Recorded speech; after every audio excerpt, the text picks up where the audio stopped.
Hello everyone. आज हम लोग 5th और 6th अक्टूबर की बेसिकली जो है वो करंट अफेयर्स को पढ़ने वाले हैं। 5th और 6th अक्टूबर की जो है वो करंट अफेयर्स पढ़ने वाले हैं। केवल हम लोग इसी में विषय में बात करेंगे, पिछला नहीं बात करेंगे, ठीक है। सबसे पहले बात करते हैं जो कि रिलेटेड है मतदाता जंक्शन के बारे में। मतदाता जंक्शन के बारे में बेसिकली मतदाता junction awareness program basically chief election commissioner Rajiv Kumar ने जो लॉन्च किया है, किसके साथ मिलके, रेडियो के साथ, ऑल इंडिया रेडियो के साथ मिलकर के। बेसिकली इस प्रोग्राम के तहत 52 एपिसोड दिखाए जाएंगे, जिसमें क्या होगा कि वोटर से कनेक्ट कर पाएगी इलेक्शन कमीशन ऑफ इंडिया, ठीक है। इसलिए बेसिकली ये प्रोग्राम जो है वो लॉन्च किया है, इसका नाम है मतदाता जंक्शन। उसके बाद बात करते हैं एक जो है वो एशियन गेम्स के बारे में, जिसका जो 2029 का होस्ट है वो सऊदी अरेबिया बन गया है। अब जो है वो मेगा सिटी नियोम में जो है वो जो एशियन गेम्स है वो भी होस्ट करेंगे 2029, जो बिड लगभग $500 बिलियन की हुई है, ठीक है। अनअपोज्ड जो है वो जीत गए हैं bid for the host of Asian games 2029, ठीक है। देखो, ये फर्स्ट वेस्ट एशियन सिटी बन गई है तो है होस्ट द एशियन गेम्स। उसके बाद बात करते हैं नेशनल आइकन के बारे में। देखो, पंकज त्रिपाठी को नेशनल आइकन घोषित किया है इलेक्शन कमीशन ऑफ इंडिया के बारे में, क्योंकि इनके बेसिकली प्रोग्राम में, अवेयरनेस प्रोग्राम में जो है वो जो पंकज त्रिपाठी हैं वो आते हैं, ठीक है। उसमें एक तरीके से नेशनल आइकन बन गए हैं, जिसे प्रमोट करेंगे कि आपको वोट देना चाहिए, ज़्यादा से ज़्यादा वोट करना चाहिए ना, तो उसकी वजह से national icon election commission of India ने बना दिया, ठीक है। अब उनके लिए जो है वो प्रमोशन करेंगे वो इलेक्शन कमीशन ऑफ इंडिया के लिए, ठीक है। उसके बाद बात करते हैं रुपए डेबिट कार्ड के बारे में। इंडिया ने जो है वो MOU साइन कर लिया है ओमान के साथ। अब ओमान में जो है वो डेबिट कार्ड लॉन्च हो जाएगा, कौन सा, रुपए डेबिट कार्ड, जो कि इंडिया का डेबिट कार्ड है ना, वो ओमान में लॉन्च हो जाएगा। उसके बाद बात करते हैं ग्राम सेवा प्रोग्राम के बारे में। बेसिकली SBI जो है वो एक प्रोग्राम चलाती है अंडर कॉर्पोरेट सोशल रिस्पॉन्सिबिलिटी के तहत, ठीक है।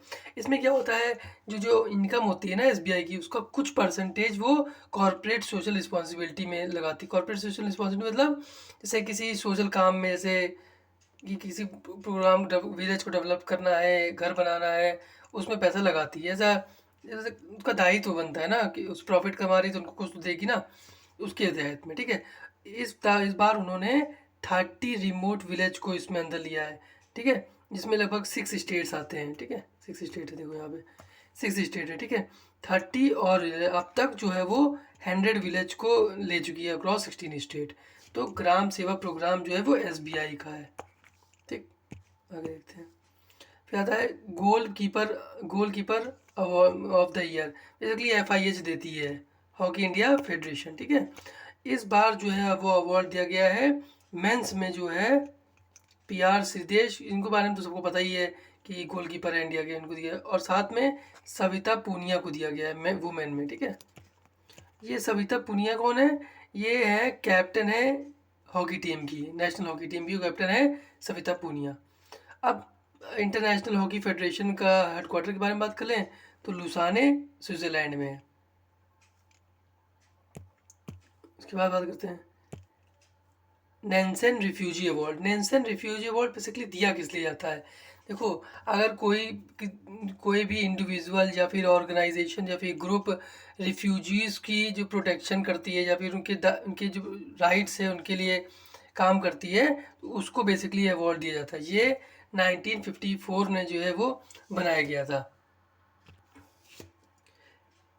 ये बेसिकली UNHRC देती है, UNHRC, क्या, United nation high commission for refugees, ये जो है अवार्ड देती है, ठीक है। इस्टेब्लिश कब हुआ था, 1954 से दे रही है अवार्ड। अब UNHRC का हेडक्वार्टर कहाँ है, जिनेवा स्विट्ज़रलैंड में, ठीक है। अब अब इन लोग बात क्यों कर रहे हैं नैन्सन रिफ्यूजी अवार्ड के बारे में, क्योंकि इस बार का अवार्ड जो है वो एंजेलिना मर्केल को दिया गया है, ठीक है, जो कि फॉर्मर फेडरल चांसलर है जर्मनी की। इस बार का नैन्सन रिफ्यूजी अवार्ड जो है उनको दिया गया है।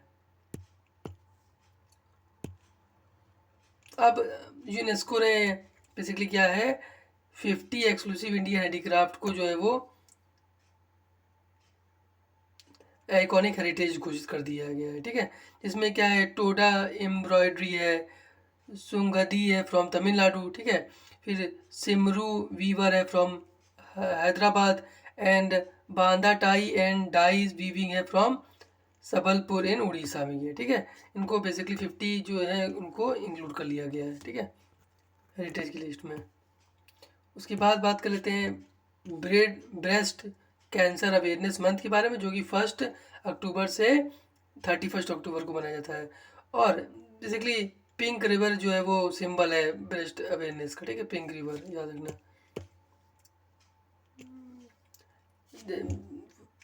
5 और 6 अक्टूबर के लिए बस इतनी news. Thank you for watching, please like share and subscribe to my channel.